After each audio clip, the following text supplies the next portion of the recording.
দেখি তো ওই লোকটা কি মাছ ধরে।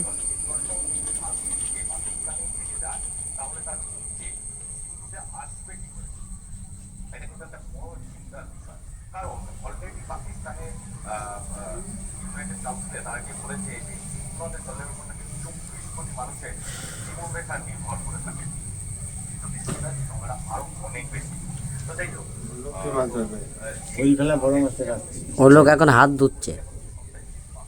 হ্যাঁ, কী করছো? ঘাসে হাত মুছছো?